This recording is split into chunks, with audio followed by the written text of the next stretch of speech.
Hello guys, कैसे हैं आप लोग। आई होप कि आप सभी लोग ठीक होंगे। गाइस, आज की वीडियो में हम रिवाइज़ करेंगे क्वांटम मैकेनिक्स सब्जेक्ट को। इस वीडियो में मैं आपको सारी चीज़ें बताऊंगा जो आपके सेंट्रल यूनिवर्सिटी के एंट्रेंस एज़ वेल एज़ आप आईआईटी जैम या जेस्ट की प्रिपरेशन कर रहे हैं, सबके लिए यूज़फुल होगा। इस क्वांटम मैकेनिक्स को हम दो पार्ट में डिवाइड कर रहे हैं, क्योंकि इसका जो थोड़ा पोर्शन है ज़्यादा है। हाइड्रोजन एटम और भी फाइनाइट पोटेंशियल वेल्स हैं, वन जो है स्क्वायर बैरियर पोटेंशियल्स हैं, तो बहुत सारे ऑसिलेटर्स हैं। तो इसको दो भागों में मैंने डिवाइड कर दिया। फर्स्ट पार्ट आज की वीडियो में हम ऑपरेटर्स तक करेंगे, फिर आगे जो नेक्स्ट पार्ट आएगा बहुत जल्द, उसमें हम आगे wells and oscillators and hydrogen atom भी करेंगे। तो देखिए, सबसे पहले अगर आपको वीडियो अच्छा लगेगा लास्ट में तो लाइक ज़रूर करिएगा, ज़्यादा से ज़्यादा करिएगा। इससे एक तरीके से मुझे भी मोटिवेशन मिलता है ताकि मैं बहुत जल्द वीडियो बनाऊँ। और अपने ज़्यादा से ज़्यादा दोस्तों के साथ शेयर करिए जो प्रिपरेशन कर रहे हैं, क्योंकि अब तकरीबन 1 से 1.5 महीना अगर एग्ज़ाम होगा सितंबर में, तो 1 से 1.5 महीना है जिससे कि आपका एंट्रेंस होने वाला है, तो प्रिपरेशन अच्छी हो जाएगी। तो देखिए, सबसे पहले आपको क्या पता होना चाहिए कि फेज़ वेलोसिटी का फॉर्मूला। क्योंकि ये सब भी क्वांटम मैकेनिक्स के अंदर ही आते हैं, तो इसको हम लीव नहीं कर सकते। तो फेज़ वेलोसिटी मींस बेसिकली कि जो साइनोसॉइडल पार्ट होता है किसी भी वेव का या कोसाइनोसॉइडल, वो कितनी वेलोसिटी के साथ मूव कर रहा है, उसे हम फेज़ वेलोसिटी बोलते हैं। हालांकि इसका कोई फिजिकल सिग्निफिकेंस नहीं होता, नीचे डिस्कस करेंगे। तो phase velocity is nothing but the ratio of angular frequency to the wave number. अगर हम इसको h क्रॉस से मल्टीप्लाई कर दें ऊपर और नीचे, तो ये E/p हो जाएगा, ठीक है। Because h cross omega is nothing but energy and h cross and wave number is momentum. तो E/p भी है, ω/k भी है, दोनों फॉर्मूले हैं, तो ध्यान रखिएगा। सेकेंड है ग्रुप वेलोसिटी। ग्रुप वेलोसिटी क्या होता है? पार्टिकल की वेलोसिटी जो है वो ग्रुप वेलोसिटी से पता चलती है। मतलब ग्रुप ऑफ वेव्स जिस वेलोसिटी के साथ मूव कर रहे हैं वो पार्टिकल की वेलोसिटी है, ठीक है। तो बेसिकली इसका जो फॉर्मूला होता है वो rate of change of angular frequency, या आप इसको एंगुलर वेलोसिटी जैसे हम बोलते हैं, to the with respect to the wave number. तो dω/dk अगर हम h क्रॉस से फिर मल्टीप्लाई कर दें तो dE/dp हो जाएगा। सिमिलर है E/p dE/dp, ω/k dω/dk, दोनों में ये थोड़ा सा रिलेशन भी है। नेक्स्ट, इन्हीं दोनों से रिलेटेड कुछ इंपॉर्टेंट पॉइंट्स जो आपको पता होने चाहिए। First, phase velocity has no any physical significance, यानी इनके पास थोड़ा सा भी फिजिकल सिग्निफिकेंस नहीं होता, कोई फिजिकल मतलब नहीं है, जस्ट अ मैथमेटिकल नोशन। जैसे इसको समझाने के लिए मैंने आपको दो केसेस ले लिए हैं। जैसे for non relativistic case, energy जो होता है वो p²/2m होता है। तो अगर मैं इसको देखूँ तो मैं p को नीचे लिख सकता हूँ, तो E/p = p/2m। और फेज वेलोसिटी, क्योंकि हमें पता है, मैंने अभी आपको बोला ना कि पार्टिकल की वेलोसिटी हमें पता चलती है ग्रुप वेलोसिटी से, ना कि फेज वेलोसिटी से। तो p/m क्या हो जाएगा? पार्टिकल की वेलोसिटी यानी कि ग्रुप वेलोसिटी vg। तो यहाँ से मुझे पता चलता है कि जो 2 टाइम्स ऑफ vp है वो vg है, ठीक है। अब पार्टिकल की वेलोसिटी फेज की वेलोसिटी से ट्वाइस हो, किसी वेव की वेलोसिटी से ट्वाइस है, दिस इज़ नॉट पॉसिबल। तो एक तो ये भी एक मेथड है। अब रिलेटिविस्टिक केस में भी देख लेते हैं।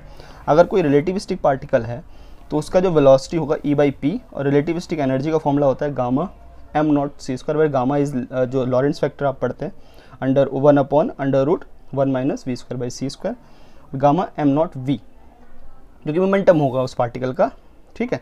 तो यहाँ से आप एक चीज़ देखेंगे कि ये तो कैंसिल हो जाएगा, तो जो vp आएगा ना, जो फेज वेलोसिटी आएगा वो c से ज़्यादा आएगा, which is not possible in the real case, real situation.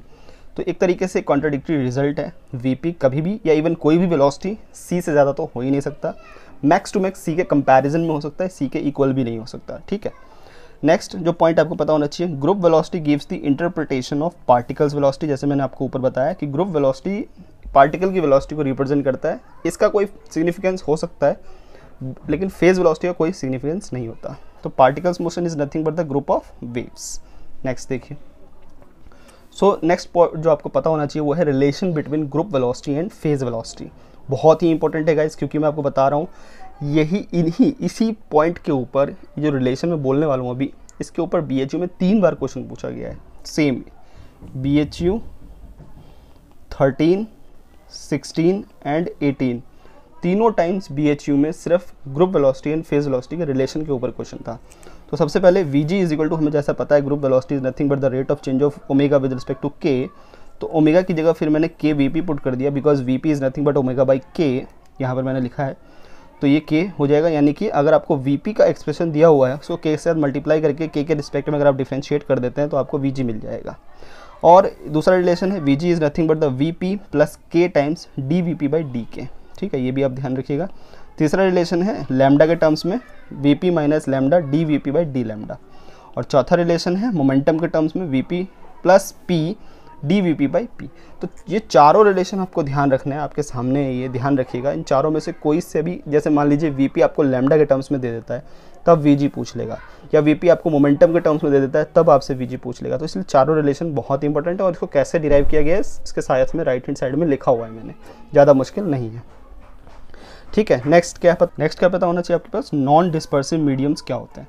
When a phase velocity is independent of the wavelength than जो मीडियम है उस मीडियम को हम नॉन डिस्पर्सिव मीडियम कहते हैं। तो basically D V P by D lambda जो है वो 0 होता है। तो all the waves have the same velocity, जो वेव्स की जो वेलोसिटी, क्योंकि phase velocity gives you the wave velocity and the group velocity gives you the particles velocity. तो all the waves has a same velocity. तो उस case में आप देख सकते हैं कि यहाँ पर D V P by D lambda 0 हो गया, तो उस केस में ग्रुप वेलोसिटी ही फेज वेलोसिटी के बराबर होगा। ठीक है, अब डिस्पर्सिव मीडियम क्या होते हैं, बेसिकली जिसमें वो ऊपर वाला रिलेशन सेटिस्फाई ना हो, यानी D V P by D lambda 0 नहीं होता है। तो दो केसेस बनते हैं यहाँ पर, नॉर्मल डिस्पर्सिव मीडियम और anomalous dispersive medium.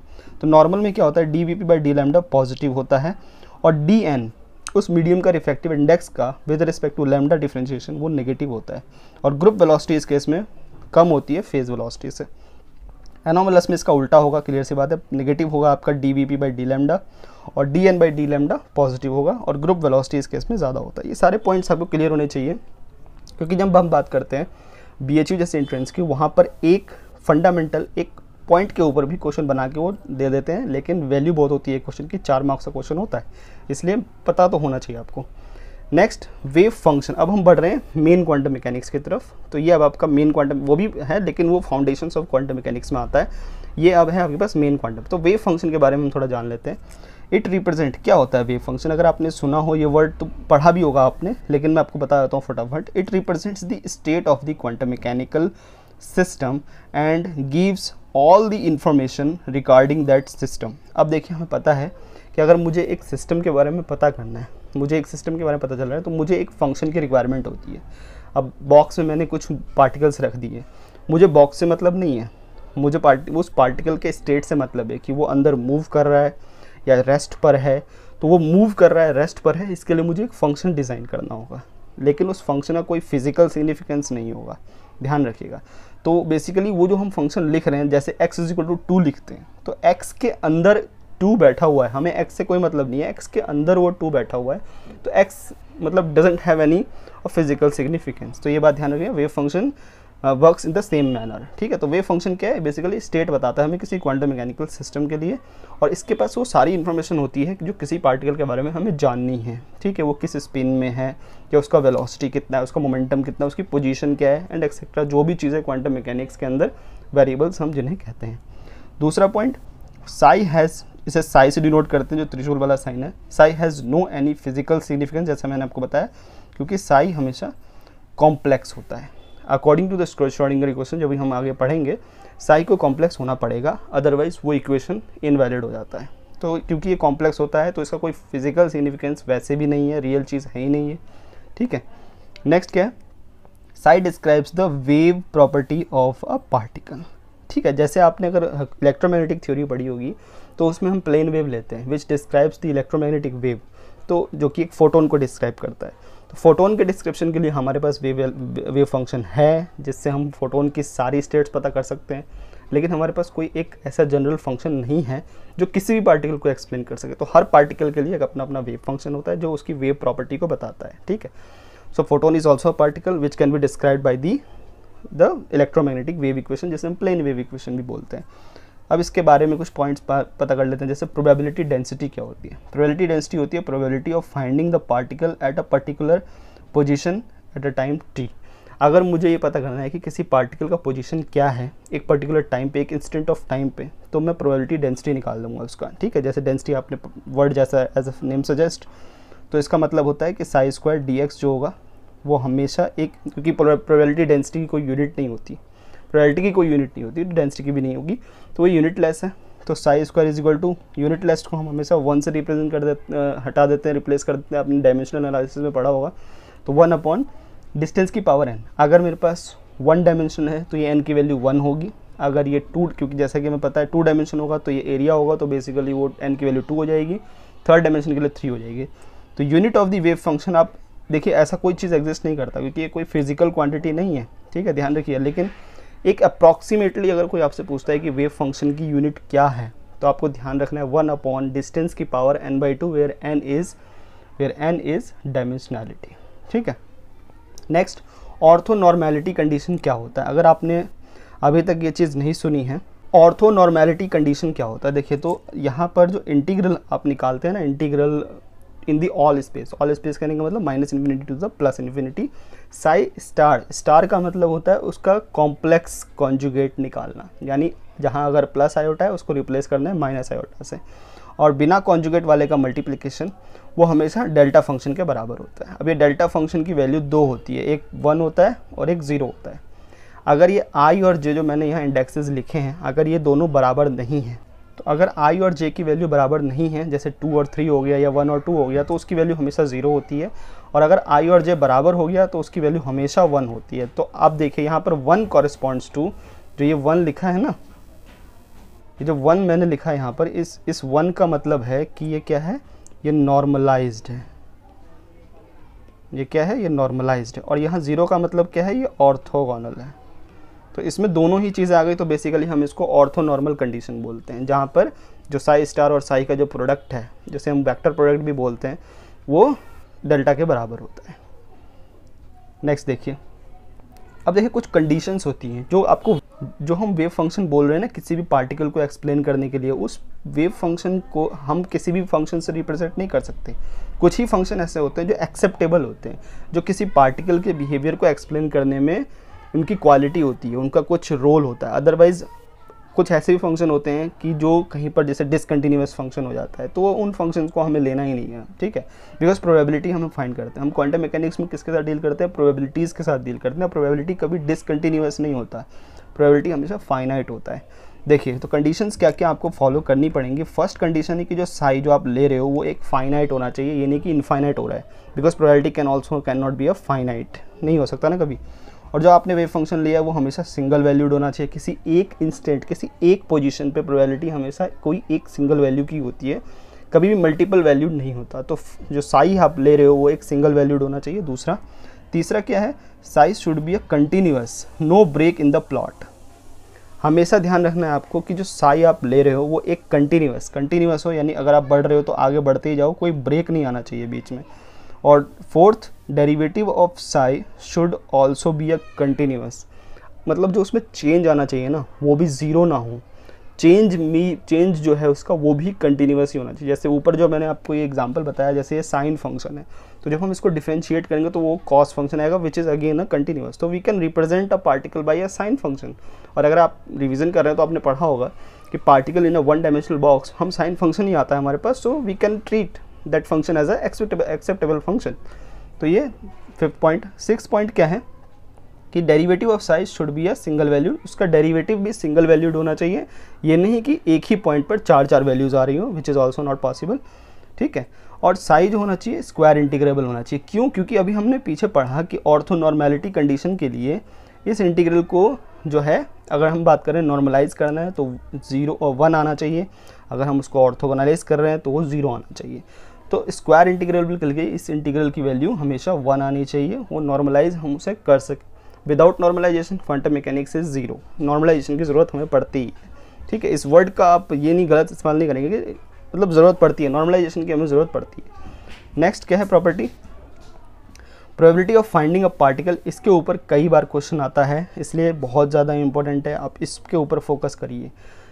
DU, BHU, JNU में क्वेश्चन रिपीट भी होते हैं। मैंने कई बार DU में तो देखा है बहुत सारे क्वेश्चंस रिपीट हुए हैं, BHU में भी हुए हैं, JNU में एक या 2 क्वेश्चंस हुए हैं। तो इसके ऊपर आपको ध्यान रखना है कि अगर मुझे X1 और X2 के बीच में पार्टिकल का प्रोबेबिलिटी फाइंड करना है तो आपको ये फॉर्मूला ध्यान रखना है, X1 to X2 Sai star Sai, और नीचे ये नॉर्मलाइजेशन कंडीशन है। ज़्यादातर आपको जो वेव फंक्शन देगा, जो साई देगा, ध्यान रखिएगा साई आपको देगा, वो हो सकता है कि वो ब्रैकेट नोटेशन में दे दे या श्रोडिंगर नोटेशन में ही दे दे, तो जो भी देगा लेकिन आपको देगा साई, हमेशा वो नॉर्मलाइज्ड होगा। अगर नहीं है तो आपको देखना पड़ेगा कि वो नॉर्मलाइज्ड है या नहीं, ठीक है।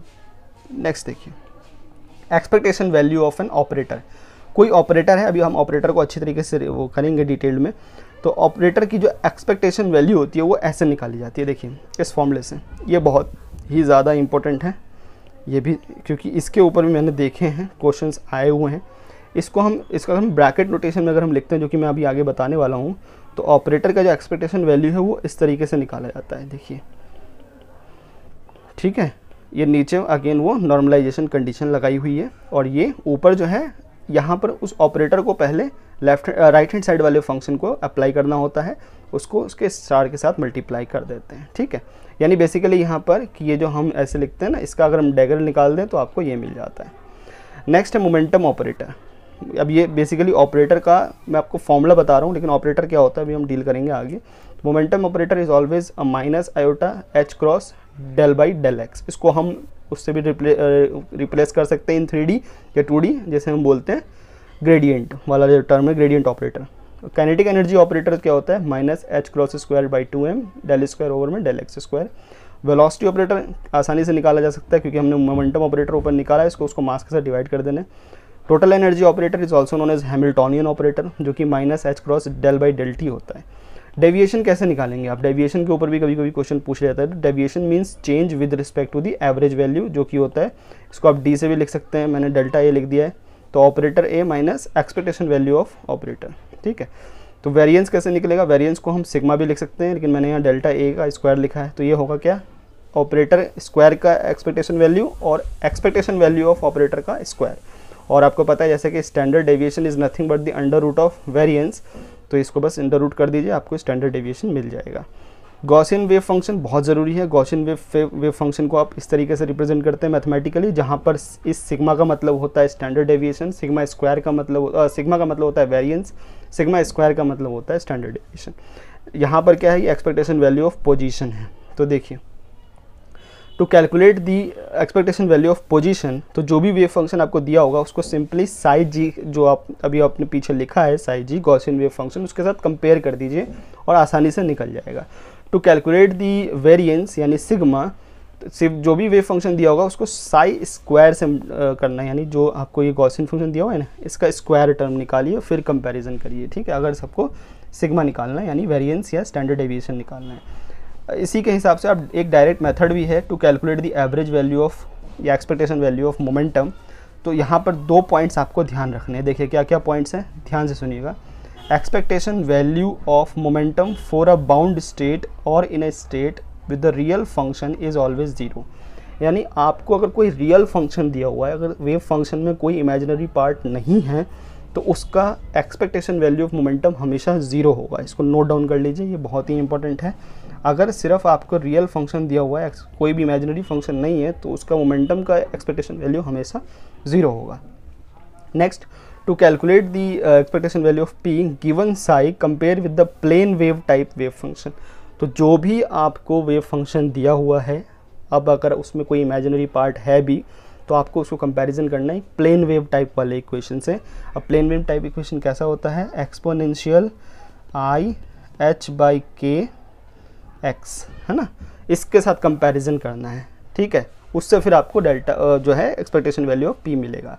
एक एग्जांपल छोटा सा मैंने करा दिया, देखिए मान लीजिए कि एक वेव फंक्शन दिया हुआ है, ये दिया हुआ है an exponential minus X square by A square exponential I K X. तो आप देख सकते हैं जो पहला पार्ट है इस वेव फंक्शन का, जो पहला पार्ट है, इसमें कोई इमेजिनरी पार्ट है ही नहीं, ये सब का सब रियल पार्ट है। और रियल पार्ट के लिए मैंने ऊपर आपको बताया हमेशा 0 होता है, तो इसके लिए तो 0 ही हो गया।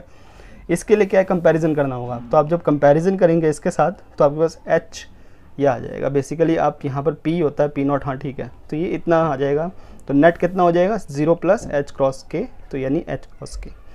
नेक्स्ट है हाइजेनबर्ग अनसर्टेनिटी प्रिंसिपल, जो कि अगेन वेरी इंपॉर्टेंट है, HUP आप इन शॉर्ट कह सकते हैं। इसका मतलब क्या होता है, it is impossible to measure a pair of canonical conjugate dynamical variables simultaneously at a arbitrary accuracy. अब यहाँ पर एक वर्ड अगर आपके लिए नया है, हालांकि कुछ स्टूडेंट्स के लिए नहीं होगा, canonical conjugate dynamical variables. Canonical conjugate वो होते हैं जिनका कम्यूटेटर कभी 0 नहीं होता। आप इतना समझ लीजिए कि कम्यूटेटर अगर 0 नहीं आता है, तो आप उन दोनों ही ऑपरेटर के लिए जो आइगन वैल्यूज़ हैं वो एक नहीं आएंगी, सेम नहीं आएंगे। तो जिनका कम्यूटेटर नॉन ज़ीरो होता है उन्हें हम बोलते हैं कैनोनिकल कॉन्जुगेट वेरिएबल्स या कैनोनिकल कॉन्जुगेट क्वांटिटीज़। ध्यान रखिएगा, commutator is not equal to 0 for canonical conjugate variables. ठीक है, बैकग्राउंड नॉइज़ के लिए आप थोड़ा इग्नोर करिए, मेरी बातों को ध्यान दीजिए। मैंने क्या बोला, अगर आपके पास कम्यूटेटर की वैल्यू नॉन ज़ीरो आ रही है तो वो कैनोनिकल कॉन्जुगेट वेरिएबल्स हैं। तो 3 तरीके से अनसर्टेनिटी प्रिंसिपल होती है, delta x, delta P x, ठीक है, यानी पोजीशन मोमेंटम के लिए, एनर्जी टाइम के लिए, और एंगुलर मोमेंटम के लिए। तो ये ध्यान रखिएगा, 3 तरीके के आपके पास अनसर्टेनिटी प्रिंसिपल है। अब कुछ एप्लीकेशंस हैं अनसर्टेनिटी प्रिंसिपल के, कुछ एप्लीकेशंस हैं, हम कहाँ यूज़ करते हैं इसको। सबसे पहला है calculation of ground state energy of a bound system, हम इससे निकाल सकते हैं। दूसरा, non existence of electron inside the nucleus. अब देखिए इसके ऊपर भी क्वेश्चन बन सकता है कि why electron can not exist inside the nucleus is explained by the following principle. उसमें पॉली एक्सक्लूजन प्रिंसिपल डाल देगा, हॉर्न्स प्रिंसिपल डाल देगा, Heisenberg uncertainty principle, last none of this बोल देगा। तो ध्यान रखिएगा कि इलेक्ट्रॉन नॉन एग्जिस्टेंस जो है वो हाइजेनबर्ग अनसर्टेनिटी प्रिंसिपल से एक्सप्लेन होता है। Calculation of first Bohr radius. Fourth, calculation of spectral width and the life time of fundamental elementary particles, इस फॉर्मूले से निकाल सकते हैं आप। Delta lambda is always greater than और equal to lambda square over 4 pi C delta T. It arises of due to wave nature of particle. ठीक है, यानी जो हाइजेनबर्ग अनसर्टेनिटी प्रिंसिपल है वो वेव नेचर की वजह से ही आया था एग्जिस्टेंस में। अब है श्रोडिंगर इक्वेशन। श्रोडिंगर इक्वेशन में 2 तरीके के श्रोडिंगर इक्वेशन होते हैं। एक होता है टाइम इंडिपेंडेंट, जिसमें कि पोटेंशियल जो है वो टाइम पर इंडिपेंडेंट होता है, यानी टाइम पर डिपेंड नहीं करता। तो उस केस में आपके पास सिर्फ पोजीशन डिपेंडेंट पोटेंशियल दिया होगा, ठीक है, और एनर्जी कांस्टेंट होती है उस केस में, ध्यान रखिएगा। और दूसरा होता है टाइम डिपेंडेंट श्रोडिंगर इक्वेशन, जिसमें जो पोटेंशियल है, आपका जो पोटेंशियल एनर्जी या पोटेंशियल वाला पार्ट है वो टाइम पर डिपेंड करता है। तो उस केस में क्या होगा, यहाँ पर पोटेंशियल के साथ, यहाँ पोजीशन के साथ साथ टाइम वाला टर्म भी आएगा, उस केस में एनर्जी कांस्टेंट नहीं होता है। अब देखिए इक्वेशन ऑफ कंटिन्यूटी क्या होती है। Equation of continuity in quantum mechanics 2 तरीके से डिफाइंड होगी। अगर पोटेंशियल आपके पास रियल है, रियल पोटेंशियल है, यानी सिर्फ आपके पास एक्स वाला टर्म है, आई वाला कोई सा भी टर्म नहीं है, इमेजिनरी वाला टर्म नहीं है, तो जो del P over del T होता है प्लस जो डाइवर्जेंस ऑफ एस लिखा हुआ है मैंने, वेयर एस इज़ जो है प्रोबेबिलिटी करंट डेंसिटी जिसे हम बोलते हैं, बहुत सारी किताबों में जे से डिनोट करते हैं, तो वो हमेशा 0 होता है, यानी total probability is always conserved for the real potential. दूसरा पॉइंट जो ये है, Sai square is the position probability निकलेगा, और S is nothing but probability current density, उसका फॉर्मूला होता है H अपॉन में 2IM Sai star gradient of Sai gradient of Sai star. ये तो फॉर्मूला हर किताब में लिखा होता है, आपको आई होप कि आपको पता भी होगा। और ये क्या रिप्रेजेंट करता है, पार्टिकल का फ्लक्स बताता है हमें कि कितने अमाउंट में पार्टिकल किसी बैरियर या किसी पोजीशन को क्रॉस करता है। सेकेंड, अगर पोटेंशियल कॉम्प्लेक्स है तो जो ऊपर वाला टर्म मैंने लिखा है ये नॉन ज़ीरो आएगा, यानी टोटल प्रोबेबिलिटी कंजर्व नहीं होती है। और probability current density for a real wave function is always 0। Probability current density for the real wave function is always 0, ठीक है, क्योंकि उसमें इमेजिनरी वाला पार्ट होगा ही नहीं। Also has a 0 eigen value, उस केस में वेलोसिटी का भी जो आइगन वैल्यू है वो 0 ही होती है। Units of the probability current density in 3D ये होता है पर मीटर क्यूब, इसको मल्टीप्लाई कर दिया तो यानी ये होता है आपके पास unit in 3D। In general अगर n डायमेंशन के लिए पूछ लेता है तो ये वाला फॉर्मूला आप नोट कर लीजिए कहीं पर, ठीक है, जहाँ पर n क्या है, n का मतलब है डायमेंशनैलिटी। ठीक, इस नोट्स के आपको PDF जो है नीचे डिस्क्रिप्शन में लिंक मिल जाएगा, वहाँ से डाउनलोड करके अच्छे से रिवाइज कर सकते हैं। नेक्स्ट जो पॉइंट आपको पता होना चाहिए वेव पैकेट के बारे में। A localized wave function is called a wave packet. Localized, ध्यान रखिएगा, लोकलाइज्ड वेव फंक्शन को हम वेव पैकेट बोलते हैं। मैथमेटिकल एक्सप्रेशन क्या होता है उसका, psi of X T √2 pi phi of K E raise to the power iota I K X, यानी बेसिकली हम इसको बोलते हैं group of wave of slightly different wavelengths. Wave packet का मतलब ये भी होता है कि group of waves of slightly different wavelengths. If the wave packet is normalized in one space then corresponding wave function is also normalize, यानी अगर wave packet अगर नॉर्मलाइज्ड है तो उसका कॉरेस्पॉन्डिंग वेव फंक्शन, जैसे अगर फाई ऑफ के normalised है तो साई ऑफ एक्स भी नॉर्मलाइज्ड होगा। इसके लिए आपको टेंशन लेने की बात नहीं है। Normalization constant may be real and imaginary. किसी ये वेव पैकेट के लिए नॉर्मलाइजेशन ज़रूरी नहीं है कि हमेशा रियल वैल्यू दे, वो इमेजिनरी भी हो सकता है। फॉरियर ट्रांसफॉर्म की इसमें बहुत ज़रूरत है, क्योंकि ध्यान रखिएगा मोमेंटम और पोजीशन स्पेस के जो वेव पैकेट्स हैं they are Fourier transform of each other. तो गॉसियन का फॉरियर ट्रांसफॉर्म हमेशा गॉसियन ही होता है, as a mathematical physics says that. और प्लेन वेव फंक्शन का डिराक डेल्टा फंक्शन होता है फॉरियर ट्रांसफॉर्म। तो अगर डिराक डेल्टा फंक्शन पोजीशन को रिप्रेजेंट कर रहा है तो ध्यान रखिएगा प्लेन वेव फंक्शन हमेशा मोमेंटम को रिप्रेजेंट करेगा।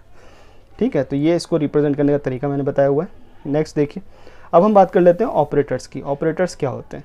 ऑपरेटर्स क्या होता है? An operator acts on a function and change it to another function.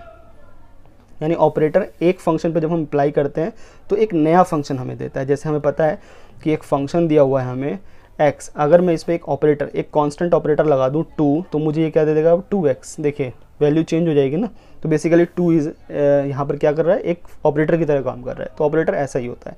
तो डिराक नोटेशन में हमें एक नया फंक्शन साई डैश मिलेगा, यहाँ पर भी फाई डैश मिलेगा। दोनों तरीके से अप्लाई हो सकता है।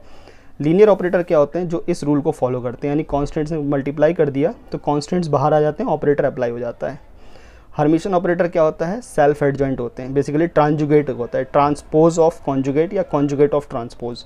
तो उस केस में फंक्शन की अदला बदली हो जाती है। यहाँ इसे हम डैगर बोलते हैं, तो डैगर अप्लाई करना होता है। तो यहाँ पर अगर आप इसको साई पे लगा रहे हो पहले, तो ये चेंज होके फाई पर लग जाएगा। ठीक है, इसे हम हर्मिशन ऑपरेटर बोलते हैं।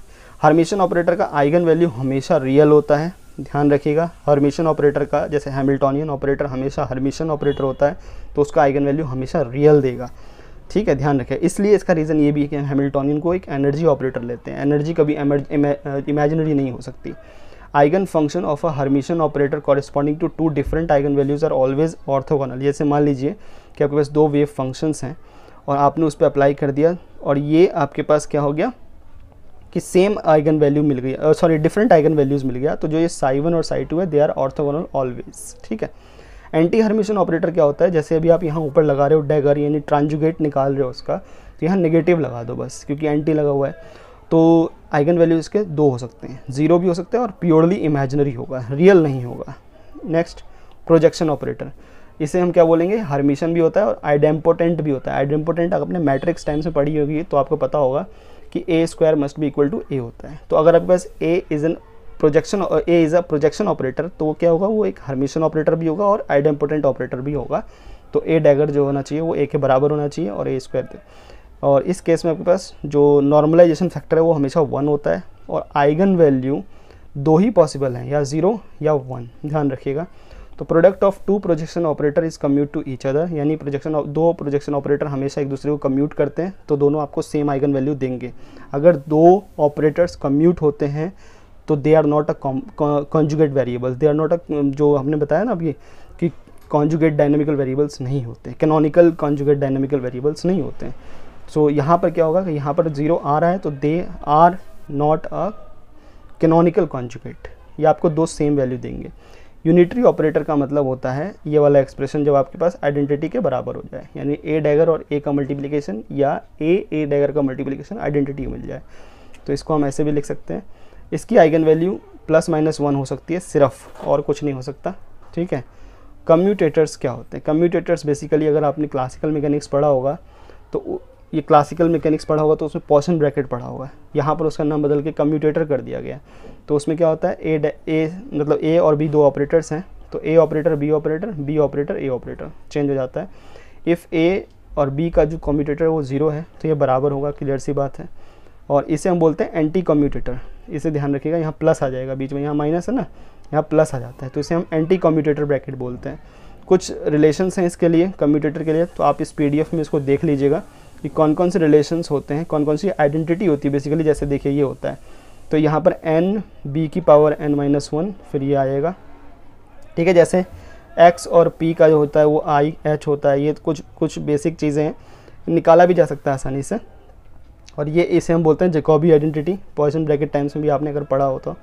नेक्स्ट है आपके पास पैरिटी ऑपरेटर। पैरिटी क्या करता है? An operator that reflects the space about origin is called a parity, यानी पूरे ओरिजिन को ही रिफ्लेक्ट कर देता है वो। अगर x है तो -x कर देगा, ये बेसिकली रिफ्लेक्टिविटी को शो करता है।